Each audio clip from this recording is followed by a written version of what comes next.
اللهم صل على محمد وآل محمد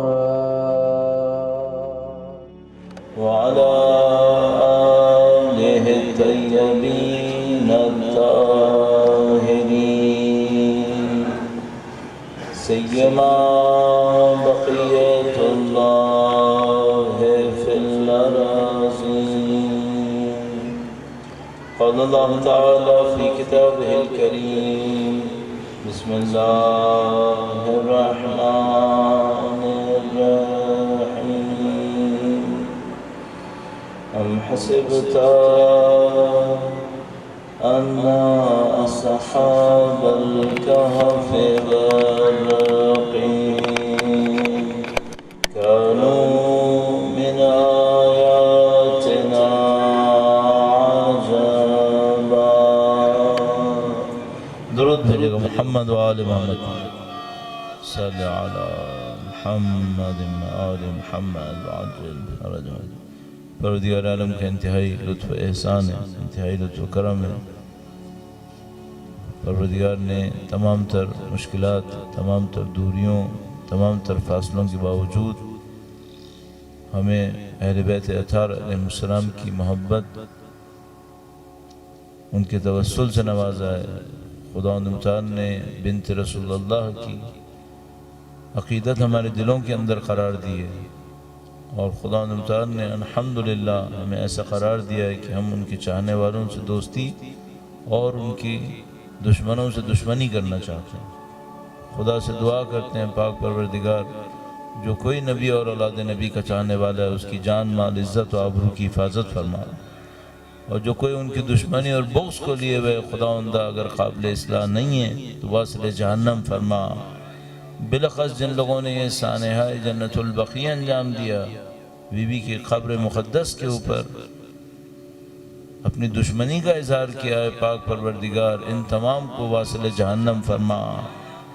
آج بھی یہ دشمنان اہل بیت کے چاہنے والوں سے مختلف میدانوں کے اوپر جنگ میں مشغول ہیں، ان کے خلاف ظلم کے اندر ان کے حقوق کی تلف کرنے کے اوپر مشغول ہیں. خدا تجھے واسطہ نبی اور اولاد نبی کا ان تمام ظالموں کو نیست و نابود فرما. وقت کے امام کی ظہور کی تعجیل کے لیے انشاءاللہ جنت البقیع کی بازسازی اور تعمیر مجدد کے لیے درود بھیجے محمد و آل محمد. محمد و آل محمد عجل فرجہ. جو بھی دنیا کے اندر واقعہ انجام پاتا ہے، اور ایسا واقعہ جیسے جنت البقیع کی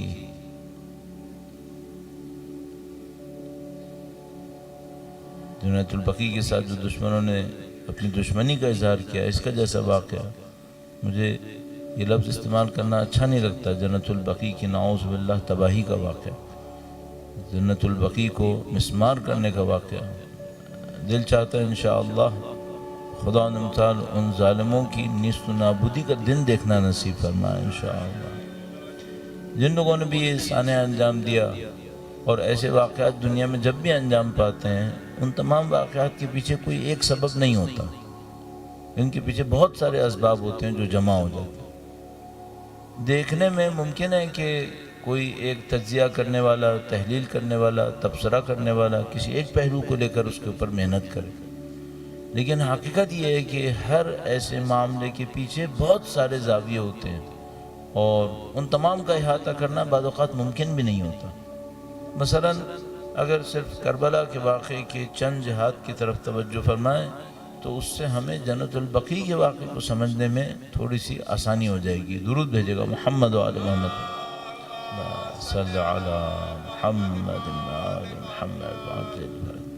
کربلا کے واقعے کے اندر ایک ظلم ہے کہ جو یزید اور یزید کے لاؤ لشکر نے، ظالموں کے اس گروہ نے اہل بیت اطہار علیہ السلام کے خلاف انجام دیا. یہ ایک پہلو ہے کہ دشمنوں کا ایک لشکر تھا، ان کا ایک ارادہ تھا دین اسلام کی نعوذ باللہ تعالی بربادی کا، جاہلیت کی واپسی کا، اور ان دشمنوں نے، لعینوں نے ایک لشکر تیار کیا سید الشہداء سلام اللہ علیہ کے خلاف، اور اس لشکر کے ذریعے سے اس ظلم کو انجام دیا جو کربلا کے اندر موجود ہے. لیکن یہ تمام واقعہ نہیں ہے. اس واقعے کے پیچھے اور بھی بہت سارے پہلو ہیں. مثلا یہ ایک منفی پہلو ہے جو یزید نے انجام دیا اور اولاد یزید نے اور یزید کے چاہنے والوں نے انجام دیا. لیکن ایک طرف سے پہلو ہے اہل بیت اطہار علیہ السلام کی عظمت کا کہ اہل بیت اطہار علیہ السلام نے تمام تر غربت کے باوجود، تمام تر اعوان و انصار کی قلت کے باوجود کس طریقے سے اس میدان میں مقابلہ کیا، کس طریقے سے ان کے اعوان و انصار نے قربانیاں دیں، جانثاری کی، انسانیت کی معراج کو کربلا کے اندر دکھایا. یہ ایک اور پہلو ہے. ان دو پہلوؤں کو بھی نسبتاً دیکھنا آسان ہے، کیونکہ ظاہر ہے جب بھی آپ کسی ایک لشکر کے اندر ہوتے ہیں تو دو گروہ آپ کو سامنے نظر آ جاتے ہیں. جب بھی آپ کسی معرکے کے اندر آئیں گے، جنگ ہوگی تو دو گروہ ہوں گے، ایک ادھر سے لشکر ہوگا، ایک ادھر سے لشکر ہوگا. تو کربلا کے اندر جیسے آپ نظر دوڑائیں گے آپ کو ایک یزید کا لشکر ملے گا اور ایک سید الشہداء کا مقدس لشکر ملے گا. یہ دونوں پہلو دیکھنا آسان ہے، لیکن اس کے پیچھے دو اور پہلو موجود ہیں، اور وہ کیا ہیں؟ ان میں ہمیں اور آپ کو دیکھنا پڑے گا کہ بھئی یہ جو اسلامی معاشرہ تھا جس کے اندر کربلا کا واقعہ انجام پایا، یہ کیسا معاشرہ تھا؟ اس معاشرے کے اندر نبی کے نواسے کو نبی کے شانوں پر بیٹھا دیکھنے والے ابھی زندہ تھے. وہ لوگ ابھی زندہ تھے، مرے نہیں تھے. سینکڑوں لوگ ایسے موجود تھے. واقعی کربلا سے صرف 2 سال پہلے سید الشہداء نے مینا کے میدان کے اندر اصحاب رسول کو جمع کیا تھا. اگر اس زمانے کے مشہور اور برجستہ افراد کو سید الشہداء اور ان کے چاہنے والوں نے جمع کیا تھا، ان میں کم از کم 300 صحابی رسول تھے جو اللہ کے نبی سے براہ راست روایت کر رہے تھے. یعنی کم از کم 300 افراد تو ایسے تھے اس معاشرے کے اندر جنہوں نے اللہ کے نبی سے اپنے کانوں سے کچھ آوازیں سنی تھی، روایات سنی تھی، تصدیق کرتے تھے. تو یہ ایک اور پہلو ہے کہ بھئی یہ اسلامی معاشرہ کیسا اسلامی معاشرہ تھا؟ صبح شام نبوت کی گواہی دے رہا تھا. 300 سے زیادہ اس کے اندر ابھی نبی کو دیکھنے والے موجود تھے، نبی کے روضے کا احترام کرنے والے لوگ موجود تھے، نبی جو قرآن کریم لے کر آئے اس کو پڑھنے والے موجود تھے، اور اس کے باوجود سید الشہداء کے وہ جو مقدس کو اس طریقے سے پامال کیا گیا. یہ کیسا اسلامی معاشرہ ہے؟ یہ خود ایک پہلو ہے دیکھنے کا. جب آپ کہتے ہیں اسلامی معاشرہ کیسا اسلامی معاشرہ ہے، پھر فوراً آپ کو اس کے اندر بھی وہ دو گروہ نظر آئیں گے کہ آپ کو ایک طرف سے یہ دیکھنا پڑے گا کہ بھئی یہ جو اسلامی معاشرہ تھا اس کے اندر ایک یزید کے چاہنے والے بیٹھے تھے. وہ کون لوگ تھے؟ کس طرح اس شخص کے چاہنے والے ہو سکتے تھے جس کو اللہ کے نبی نے صراحت کے ساتھ ملعون کہا تھا؟ روایات موجود تھی. کس طرح اس شخص کے چاہنے والے ہو سکتے تھے جس کے اندر اسلامی کردار کی کوئی جھلک نظر نہیں آتی تھی؟ کیسے ایسے ہوا کہ ایسے ایک شخص کے جس کے خلاف نبی ہیں، جس کے خلاف اللہ کے نبی نے تمام تر باتیں کہی ہوئی ہیں، اس کے کردار کے اندر اسلام نہیں ہے، اس کے کردار کے اندر اسلام کی منافقانہ جھلک بھی نہیں ہے. اس کے کچھ بزرگ ایسے تھے جنہوں نے اسلام کے خلاف مارکے کیے تھے، لیکن بہرحال اپنی ذات کے اندر سے اظہار اسلام کا کیا تھا. اس نے تو اسلام کا اظہار بھی نہیں کیا. اور یہ شخص کھڑا ہوتا ہے اور اس کے پھر چاہنے والے موجود ہیں معاشرے کے اندر، تو یہ کیسے ہو گیا؟ پھر ایک اور بہت باریک سوال اور بہت سنگین سوال وہ یہ کہ سید الشہداء کے چاہنے والے کہاں گئے؟ بھئی اگر ہم یہ سوال کر رہے ہیں کہ یہ کیسا اسلامی معاشرہ ہے جس کے اندر یزید جیسا موجود ہے اور یزید جیسے کے ماننے والے موجود ہیں اور چاہنے والے موجود ہیں اور اس کے حامی موجود ہیں، اس کے ہاتھ پر بیعت کرنے والے موجود ہیں، تو ہمیں ادھر سے یہ سوال کرنا پڑے گا کہ بھئی یہ جو نواسے رسول میدان کربلا کے اندر شہید ہوئے ہیں، بالآخر سید الشہداء کے چاہنے والے بھی تو ہوں گے معاشرے کے اندر. وہ کہاں تھے لوگ؟ ان کے ہوتے ہوئے یہ ہوا کیسے؟ تو بظاہر ایک کربلا کا واقعہ، لیکن اس ظاہری واقعے کے پیچھے دسیوں پہلو موجود ہیں جن کو بہت اچھے طریقے سے دیکھنا پڑے گا. اب اس میں عقائد کے پہلو بھی آ جائیں گے. کربلا کا واقعہ تو آپ کو معلوم ہے 1400 سال سے بولنے والے، لکھنے والے، تحقیق کرنے والے اس کے اوپر محنتیں کر رہے ہیں، لیکن یہ واقعہ کبھی ختم نہیں ہوتا کہ بھئی وہ اللہ کی نصرت کا جو خدا متعال نے وعدہ کیا تھا ان تنصروا اللہ ینصرکم ویثبت اقدامکم، وہ کربلا کے واقعے میں کیسے صحیح ہوگا؟ وہ نصرت خدا کیا ہوئی؟ اور ان سب کے جواب موجود ہیں. میں جو سوال اٹھا رہا ہوں ظاہر ہے ان سب کے سب جوابات موجود ہیں. محققین نے، مصنفین نے، مؤلفین نے اس کے اوپر محنتیں کی ہیں، کتابیں لکھی گئی ہیں، ہزاروں کتابیں لکھی ہیں سید الشہداء کے اوپر. تو ایک واقعہ کربلا جو بظاہر ایک جنگ نظر آتی ہے، اس کے پیچھے دسیوں پہلو نکل آئیں گے. اب میں آپ سے ایک سوال پوچھوں گا، آئے جنت البقیع کی مسمار ہونے کے پیچھے سخت لفظ کہنا پڑتا ہے؟ صرف ایک پہلو ہے کہ آل سعود ہے اور اس نے جا کر نعوذ باللہ تعالی اہل بیت اطہار علیہ السلام کی بغض اور دشمنی کے اندر اس طریقے سے روزے کو مسمار کر دیا. صرف ایک پہلو ہے کیا؟ نہیں، اس میں بھی ایک پہلو نہیں ہے، اس میں بھی دسیوں پہلو ہیں. بلاخر یہ چیز ہوئی کیسے؟ صحیح ہے کہ ایک دشمن ہے، آل سعود دشمن ہے، اس میں کوئی شبہ نہیں ہے، کوئی شائبہ نہیں ہے. ان کی دشمنی آج تک موجود ہے. جتنا دنیا اسلام کو اس لعین گروہ سے نقصان پہنچا، صدیوں گزر گئیں، کسی گروہ نے اتنا نقصان نہیں پہنچا جتنے آل سعود نے پہنچا، آج تک پہنچا. الحمدللہ انشاءاللہ خدا تعالی ہمیں اور آپ کو اسی زندگی کے ان کی ذلت و خواری کا دن دیکھنا نصیب کرے گا انشاءاللہ. ان کی بربادی کے لیے درود بھیجے گا محمد و آل محمد صلی اللہ علیہ وسلم. یہ ایک پہلو ہے کہ بھئی ایک گروہ تھا، اس گروہ کو کسی نے بھی سپورٹ کیا، انگریزوں نے سپورٹ کیا، استعماری طاقتوں نے سپورٹ کیا، تیل کی وجہ سے کیا گیا، کسی بھی وجہ سے. اس زمانے میں تیل کا مسئلہ اتنا زیادہ نہیں تھا پرومیننٹ، اس زمانے میں سب سے اہم معاملہ اسلام تھا. اگر انگریزوں نے ان کو سپورٹ کیا اور اس میں ظاہر کوئی شائبہ نہیں ہے، یہ سب کچھ ڈاکومنٹڈ ہے کہ کس طریقے سے اس زمانے کی انگلستان کی وزارت خارجہ نے اور ان کے خفیہ اداروں نے کس طریقے سے اس گروہ کو سپورٹ کیا ہے، کون کون سے ان کے جاسوس تھے جو ان کے ساتھ کام کر رہے تھے، یہ سب ڈاکومنٹڈ ہے. اور کن کن گروہوں کے ساتھ وزارت خارجہ برطانیہ کی کام کر رہی تھی، یہ سب کا سب موجود ہے، کتابوں کے اندر سب لکھا ہوا ہے. میں آپ کی خدمت میں نام بھی عرض کر سکتا ہوں، لیکن ظاہر ہے کہ ہم چاہتے ہیں ممبر پہ بیٹھ کر ان تفصیلات میں نہ جائیں کہ کس طریقے سے یہ کام کیا گیا. تو یہ بات سمجھ میں آتی ہے کہ مثلا ایک گروہ تھا، اس گروہ کے اندر اسلام کے خلاف کام کرنے کا بہت پوٹینشل تھا.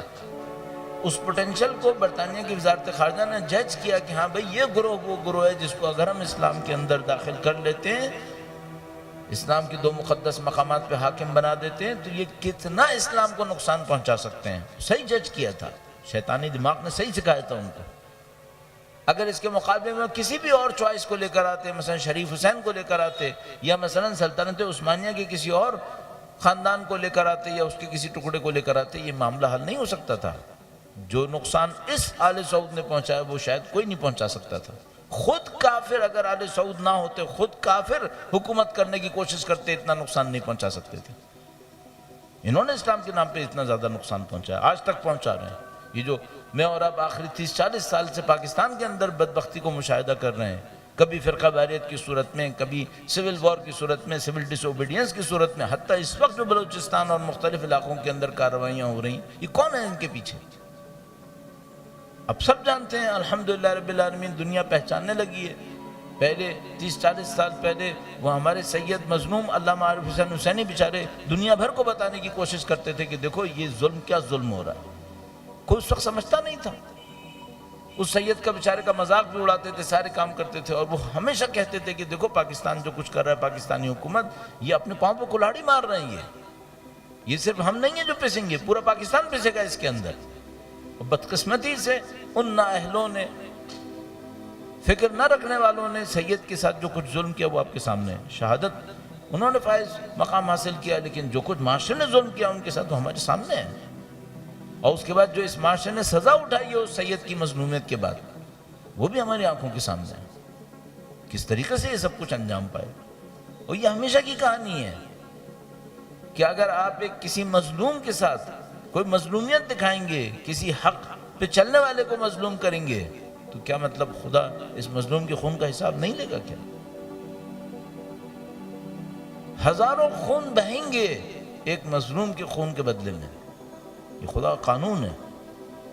یہ خدا نے انحراف کے اوپر یہ سزا رکھ دی ہے کہ جس معاشرے کے اندر ایک مظلوم کا خون بہے گا، اس کے بعد لاکھوں خون بہ جائیں گے اس کے اوپر، کہ چونکہ ایک مظلوم کا خون بہا ہے. خدا اس خون کا حساب لے گا آخرت میں. تو جو لے گا سو لے گا.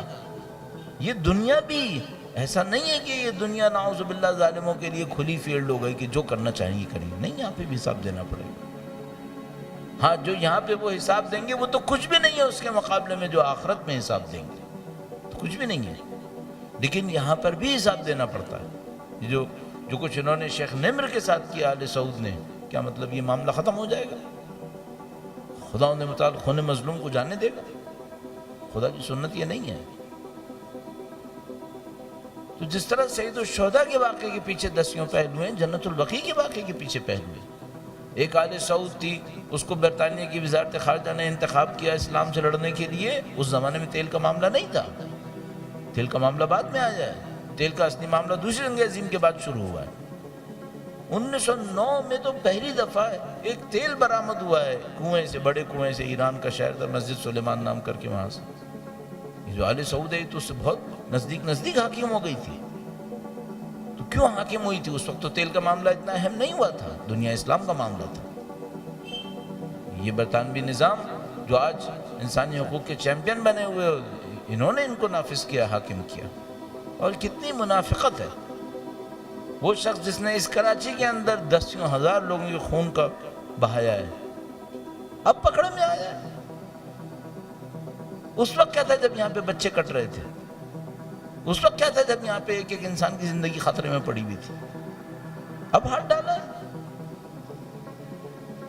یہ لوگ خود ظلم و بربریت کے اندر گردن تک ملوث ہوئے ہیں اور نعرے لگاتے ہیں انسانی حقوق کے اور اسلامی باتوں کے۔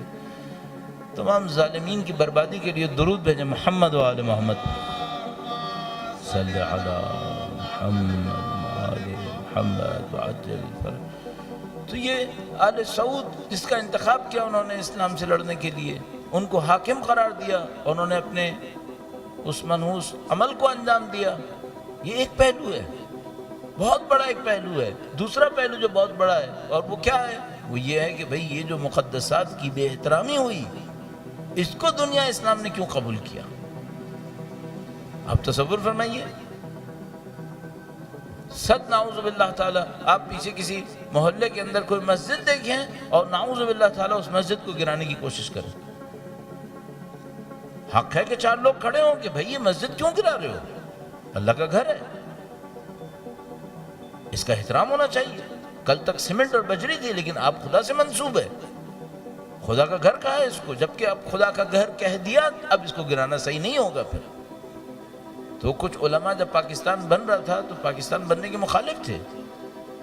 ہندوستان کے اندر کچھ علماء تھے جو پاکستان بننے کے مخالف تھے۔ ان کا مشہور قول ہے کہ جب پاکستان بن گیا تو کسی نے ان سے پوچھا کہ بھئی یہ جو پاکستان بن گیا، اب ہم پاکستان کے دشمنوں کا ساتھ دیں تاکہ اس کو ختم کروائیں؟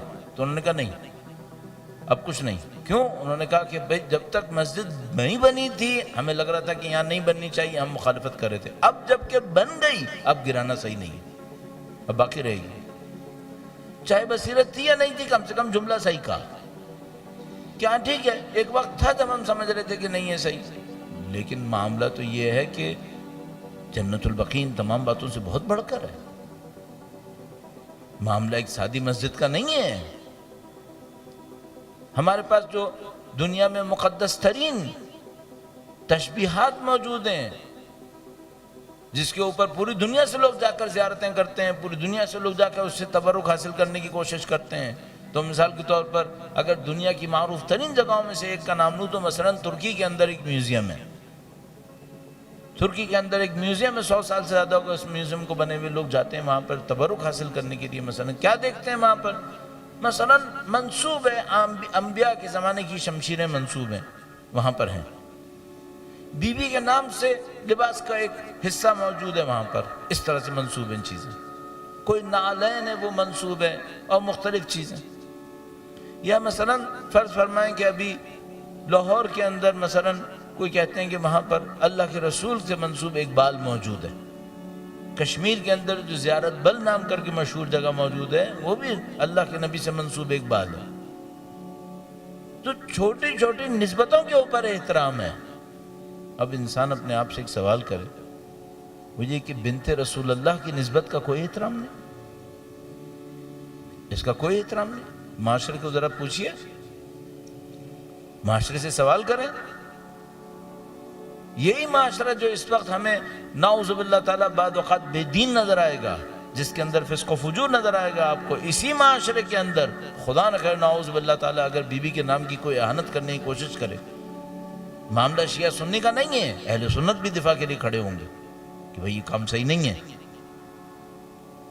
اور اگر کوئی سمجھ رہا تھا کہ مثلا پاکستان میں نعوذ باللہ تعالیٰ سب کے سب اس وہابی طرز فکر کے اوپر چل نکلے ہیں اور اہل بیت اطہار کی دشمنی پر ہیں، تو ابھی دیکھیے آپ فضا کھل رہی ہے، تو کیسے اہل سنت سامنے آ رہے ہیں کہ جو اہل بیت کے چاہنے والے ہیں۔ 10 سال پہلے ایسے لگ رہا تھا آپ کو؟ ابھی 10 سال پہلے تک جب تک اسٹیٹ اسپانسر کر رہی تھی اس دہشت گردی کو، اس وقت تک لگ رہا تھا جیسے پورا پاکستان نعوذ باللہ تعالیٰ اہل بیت اطہار علیہ السلام کی دشمنی میں چلا گیا، نعوذ باللہ تعالیٰ نہیں تھا۔ اب دیکھیے کتنے اہل سنت مقررین، خطبہ اور ذاکرین آئے کہ جو اہل بیت اطہار علیہ السلام کی محبت کے اندر ان کے دفاع کے لیے کتنے بیانات دے رہے ہیں۔ یہ اہل بیت اطہار علیہ السلام کے چاہنے والے ہیں، لیکن ہمارے سامنے جو بہت بڑا سوال ہے وہ یہ کہ اتنے چاہنے والے ہونے کے باوجود سیدہ طاہرہ کا روزہ مسمار کیسے ہوا؟ یہ کام کیسے ہوا؟ اور اس کے بعد جن لوگوں نے مسمار کیا وہ اسلام کے رہنما بھی بن گئے، یہ اس سے بڑا المیہ ہے۔ تو یہاں پر ہم آتے ہیں تو ہمارے سامنے ایک اور حقیقت سامنے آتی ہے، وہ یہ کہ اس کا مطلب ہے اسلام کی حقیقتیں مسلمانوں کے دلوں میں سرایت نہیں کی ہیں ابھی۔ اگر اسلام کی حقیقتیں ہوتی مسلمان کے دل کے اندر، اگر اسلام کے معیار مسلمان کے دل کے اندر ہوتے تو کیا وہ یہ تشخیص نہیں دے سکتا تھا؟ کس بے حیائی کے ساتھ ایک طرف سے آ کر بیوی کا روزہ مسمار کیا، اسلام کی نشانیوں کو مسمار کیا، اللہ کے نبی کی نشانیوں کو مسمار کیا، دوسری طرف سے اپنے لیے لقب لیا خادم حرمین۔ یہ کون سی خدمت ہے؟ مسلمان نے کیوں یہ سوال نہیں کیا؟ اور وہ مسلمان کس چیز کو دیکھ کر خاموش ہوتے چلے گئے، کس چیز کو دیکھ کر نعوذ باللہ اور ان کا احترام بھی کیا دشمنوں کو؟ وہ یہ کہ انہوں نے بڑی بڑی عمارتیں بنائی ہیں، حاجیوں کے لیے یہ سب کچ کر دیا۔ خداوند متعال نے قرآن کریم کے اندر 1400 سال پہلے اس حقیقت کو بیان کیا تھا، فرمایا تھا کیا تم یہ سمجھتے ہو کہ مسجدوں کو بنانا اور حاجیوں کو پانی پلانا تقوی اور پرہیزگاری سے بڑھ کر ہے؟ یہ سب تو ظاہری علامات ہیں، یہ سب تو ظواہر ہیں، اصل کیا ہے؟ اصل یہ بتاؤ متقی ہو یا نہیں ہو؟ مسلمان نے یہ نہیں دیکھا۔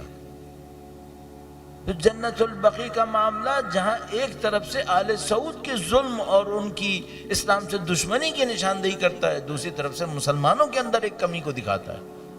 اور مجھے یہ لگتا ہے کہ جب تک یہ کمی موجود ہے ہم بدقسمتی سے اس ظلم کے سامنے سے باقی رہیں گے۔ اور وہ کمی کیا ہے؟ مسلمان کے اندر اقدار کی کمی، مسلمان کے اندر شعور کی کمی، مسلمان کے اندر دھوکے کا امکان۔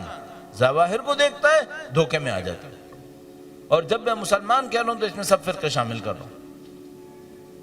جب تک ہم مسلمانوں کے اندر مشکل یہ ہے کہ ہم نے اسلام کی حقیقت کو نہیں سیکھا ہے بلکہ صرف نعروں کو سیکھا، ہم ان حقیقتوں کو اپنے اندر ادراک نہیں کر سکے، جب تک ہمارے ساتھ یہ مشکل موجود ہے یہ ظلم موجود رہیں گے۔ اور اس کی ایک نشانی میں آپ کی خدمت میں اور عرض کروں گا، درود بھیجے گا محمد و آل محمد صلی اللہ محمد۔ آج دیکھیے پاکستان کے اندر، دنیا میں جہاں کہیں بھی چلے جائیں آپ اس بات کو دیکھیں گے، کوئی پیسہ کمانے والا نعوذ باللہ تعالی حرام کے 10 طریقوں کو استعمال کر کے پیسہ کمائے گا، 10 طریقوں کو استعمال کر کے ناجائز دولت کا انبار لگائے گا، اور اس کے بعد اپنے دل کو تسلی کرنے کے لیے، معاشرے کے اندر اپنے مقام کو بنانے کے لیے 2 عمارتیں بھی کھڑی کر دے گا، 2 عمارتیں کھڑی کر دے گا، 4 جلسے کروا دے گا، 5 جگہوں پہ اپنے نام کو اعلان کروا دے گا، اور یہ اعلان اور یہ مسجدیں اور یہ عمارتیں اس کے تمام سیاہ اعمال کے اوپر گویا سب کچھ وائٹ واش کر دیں گی، معاملہ ختم ہو گیا۔ یہ وہ مشکل ہے جو ہمارے درمیان موجود ہے۔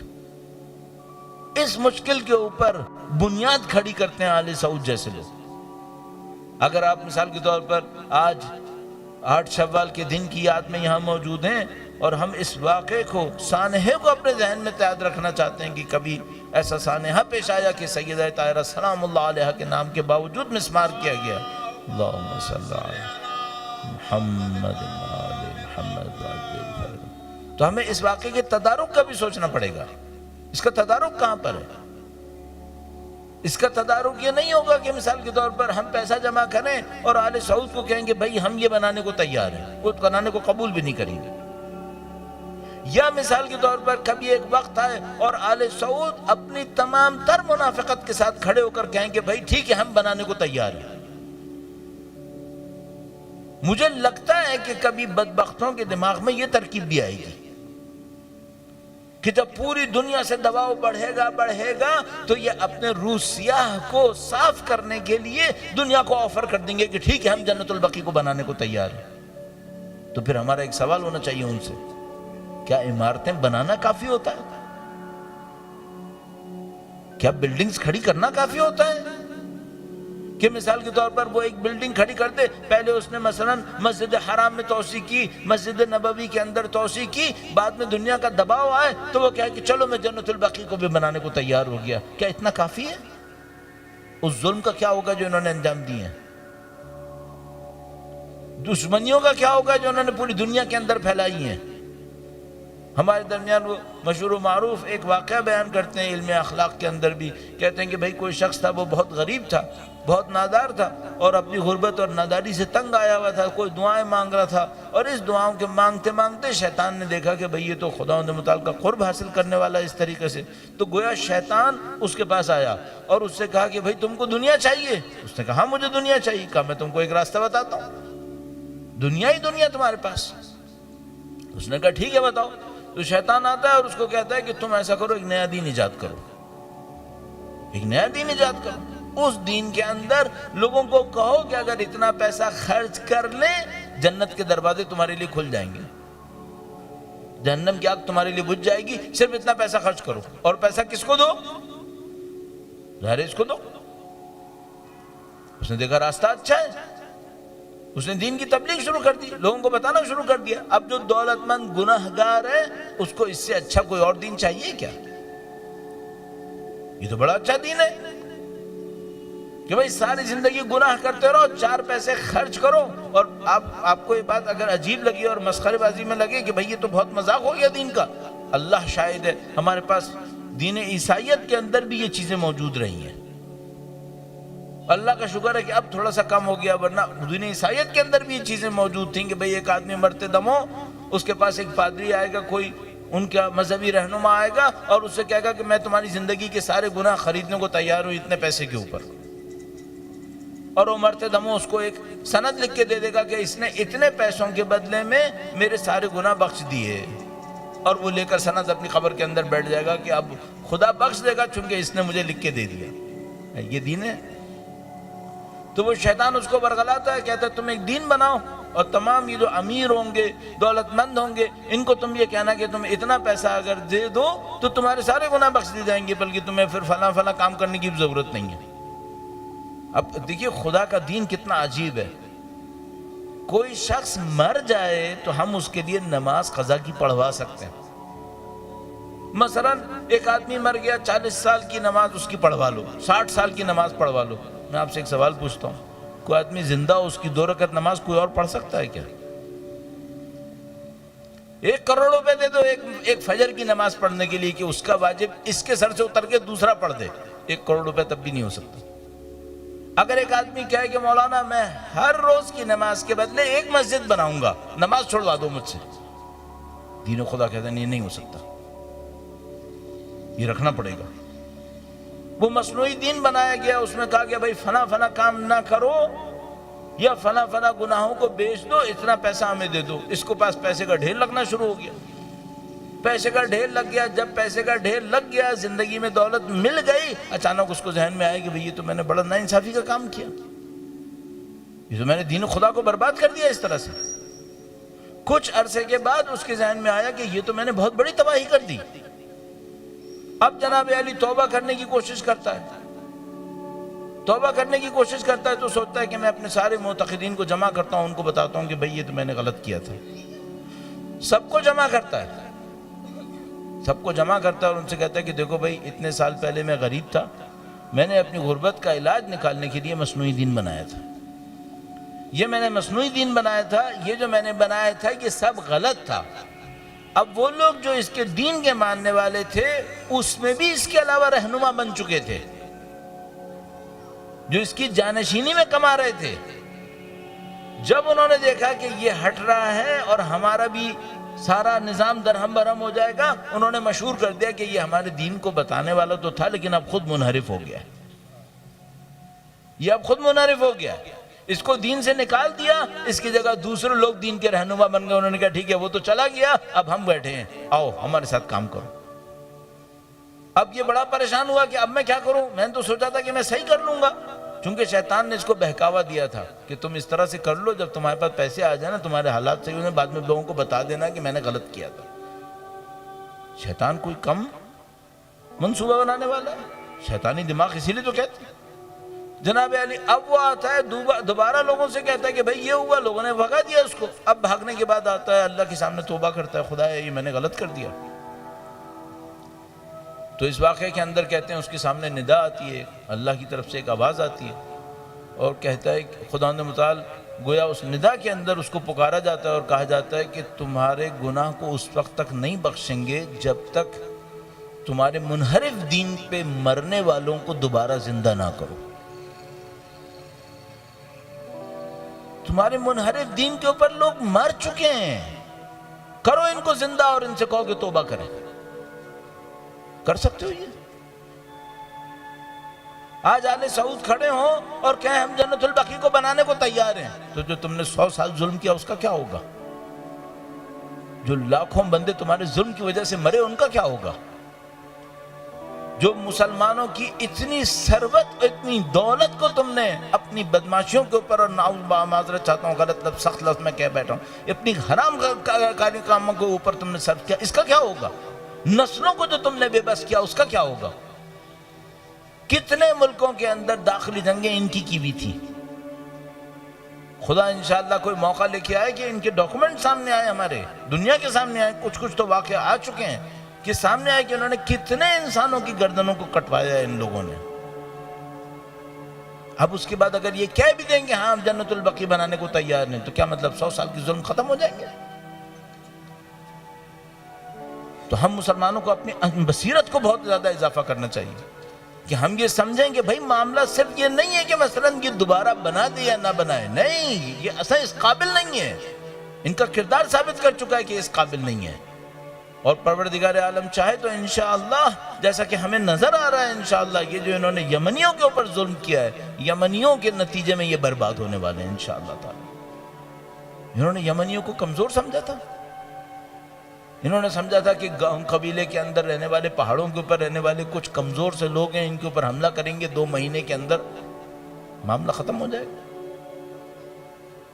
انہوں نے سمجھا تھا کہ ہم کچھ سازشیں کریں گے جیسے پوری دنیا کے اندر کرتے رہتے تھے، افغانستان میں، پاکستان میں، ہر جگہ کرتے رہتے تھے، چند سازشیں کریں گے، یہ یمنی انصار اللہ یہ کہاں ہیں، یہ تو ہار جائیں گے، معاملہ ختم ہو جائے گا۔ صرف ایک فرق ہوا ہے ابھی تک، جتنا بھی ہم مطالعہ کرتے ہیں صرف ایک فرق سمجھ میں آتا ہے، جہاں کسی نے صدق دل سے اہل بیت کا ساتھ دیا ہے خدا نے اس کو استقامت دی ہے۔ یہ پوری صدی ہمارے سامنے ہے، جو پچھلی صدی گزری ہے یہ ظاہری طور پہ اس مسلمانوں کی شکست کی صدی تھی۔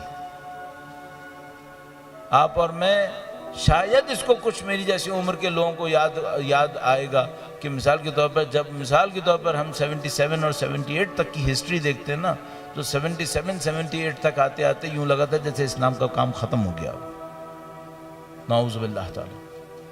ان کی سازشیں اتنی آسمان کے اوپر پہنچی ہوئی تھی۔ آل سعود کو آئے ہوئے 50 سال ہو چکے تھے، جتنے غلط کام کرنے تھے یہ لوگ اکثر کر چکے تھے، تیل کی دولت ہنگفت ان کے ہاتھ میں، بے پناہ دولت ان کے ہاتھ میں تھی، جو ظلم کرنا چاہتے تھے کرتے تھے، ادھر سے آل سعود ادھر سے اسرائیل، سب مل کر جو ظلم کرنا چاہتے تھے کرتے تھے، کوئی پرسان حال نہیں تھا، کوئی روکنے والا نہیں تھا۔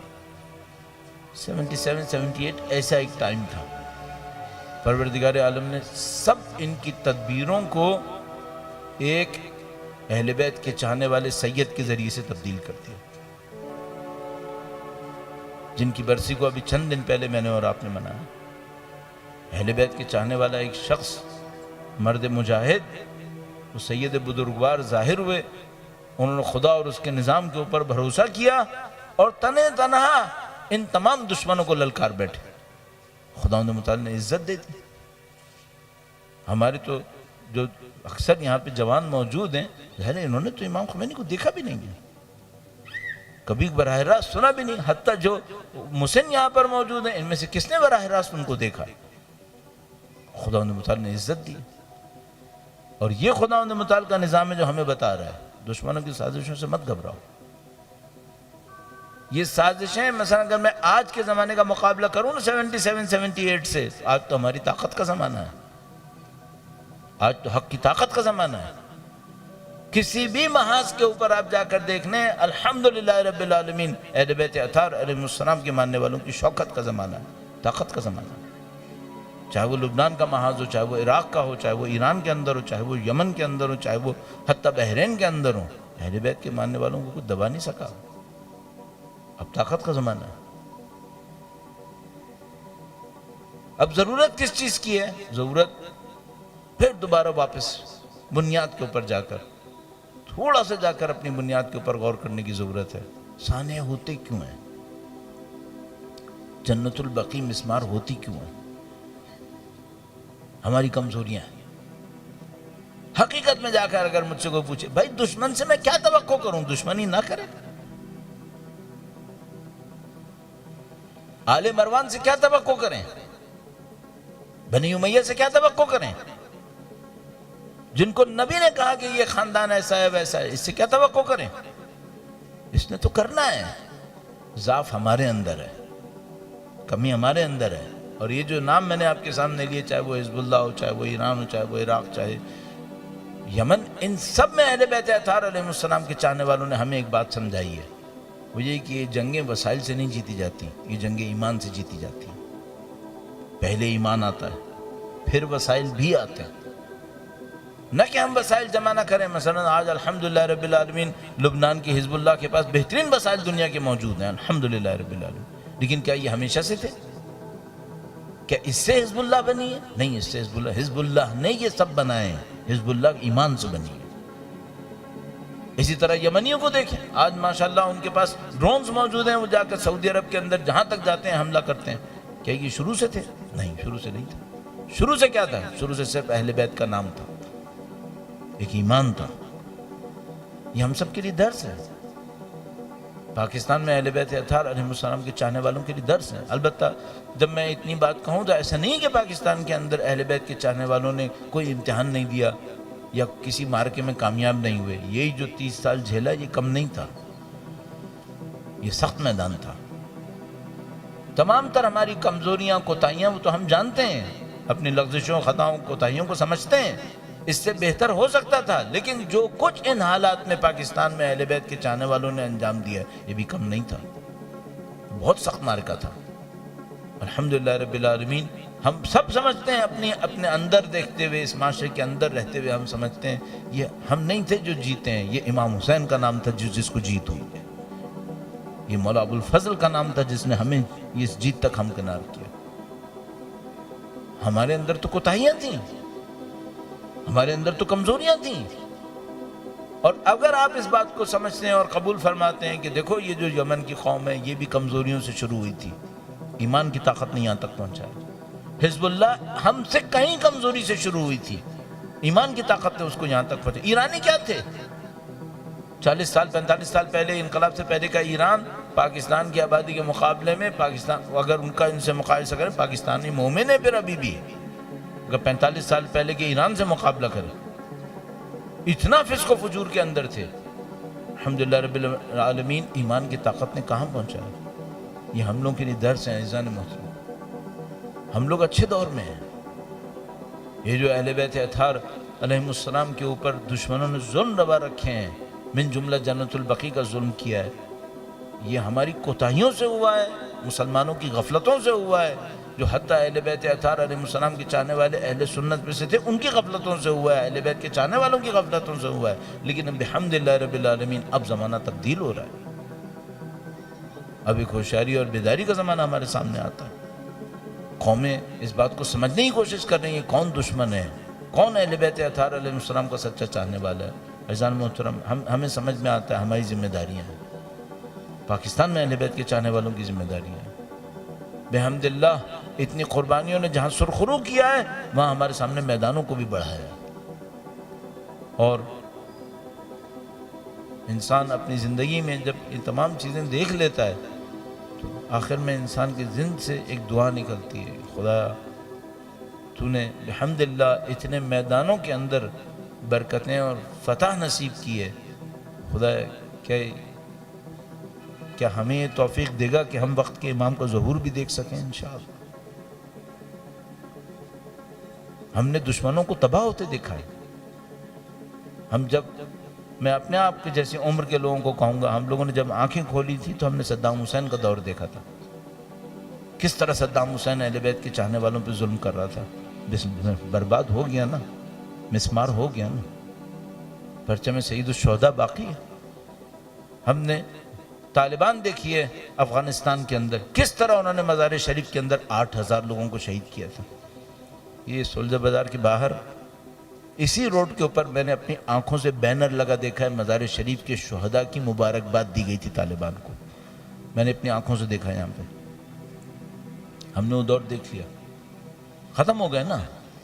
پھر IS کا دور آیا, کیا کچھ ہوا, ختم ہو گیا نا سب کچھ الحمدللہ رب العالمین. پھر یہ آل سعود کا دور ہے, اب ان کا اختتام ہے انشاءاللہ.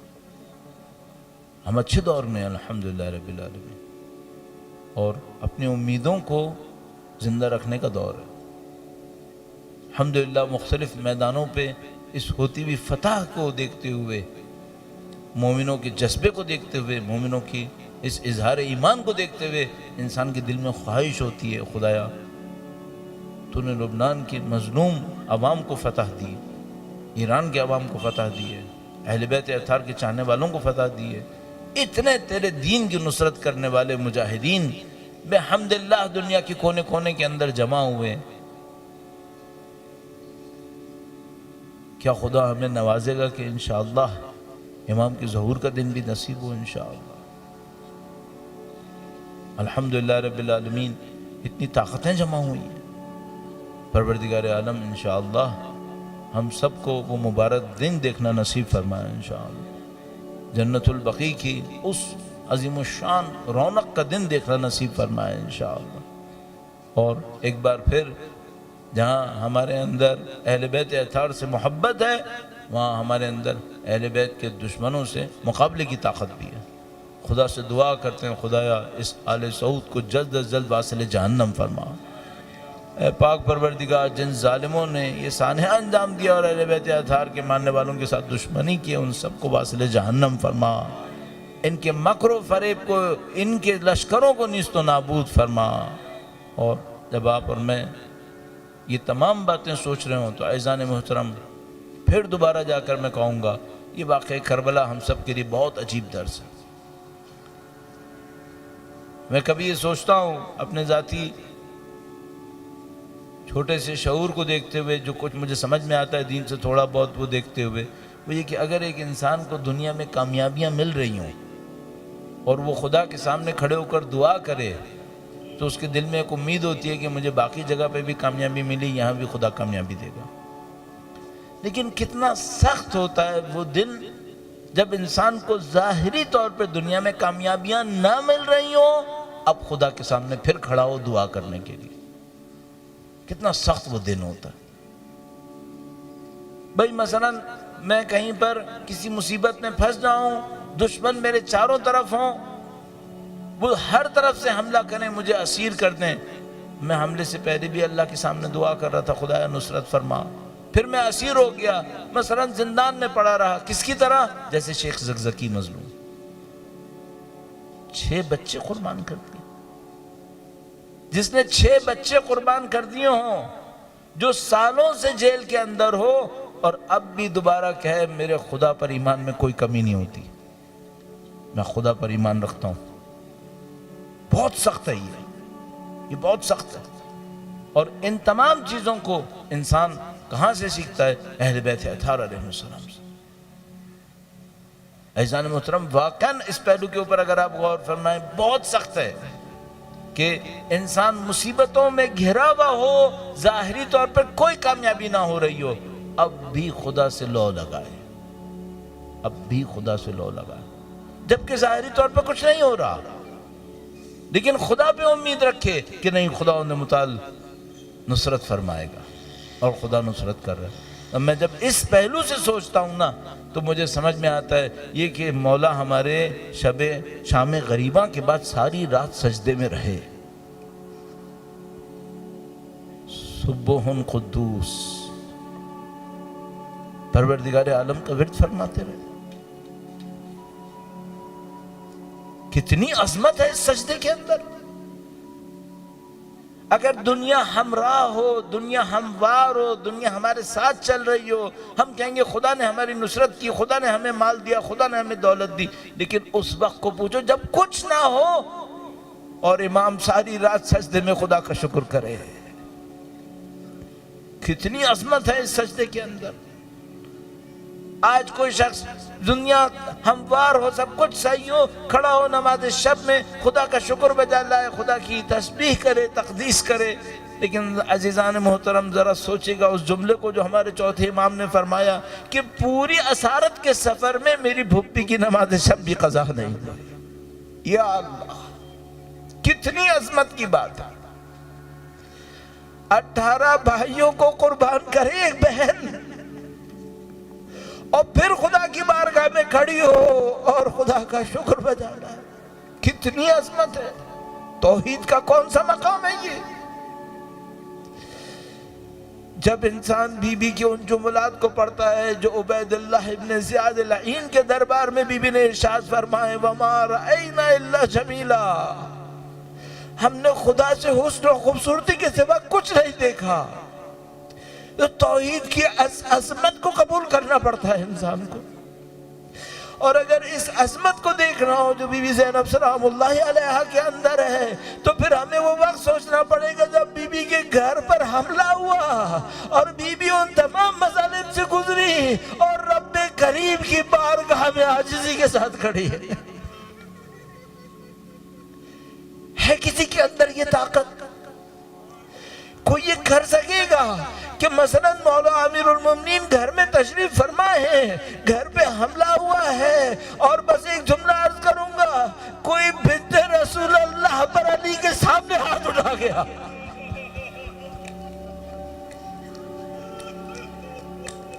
اور علی اپنی تنہائیوں میں خدا کے ساتھ ہے۔ بڑی عظمت ہے اس بات کے اندر، بڑی گہرائی اس بات کے اندر کہ خدا پر کتنا ایمان ہے۔ عزیز و مصائب کے لیے بس اتنا ہی کہنا کافی ہے کہ سیدہ طاہرہ ایک بیٹی نبی کی جو دنیا کے سامنے موجود اور وہ درباروں میں جائے اپنا حق مانگنے کے لیے اور خالی ہاتھ واپس آئے، اور دنیا کے مصائب کو جھیلے۔ انسان اگر صرف ان واقعات میں سے کسی ایک واقعے کو پڑھے تو انسان کی روح کانپنے لگتی ہے۔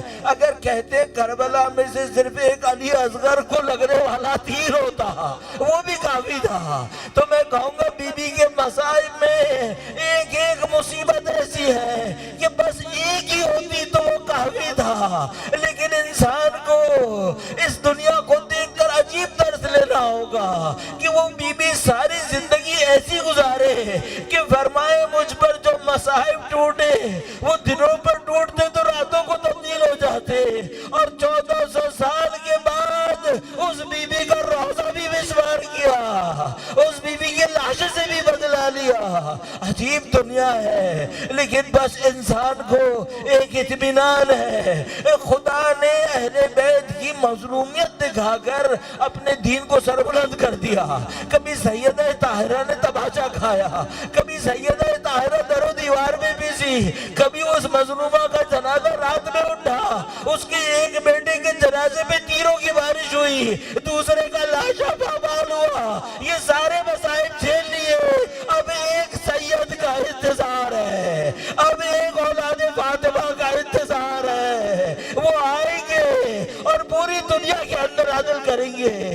وہ آئیں گے اور انشاءاللہ اولاد سیدہ طاہرہ کا پرچم پوری دنیا میں بلند ہوگا۔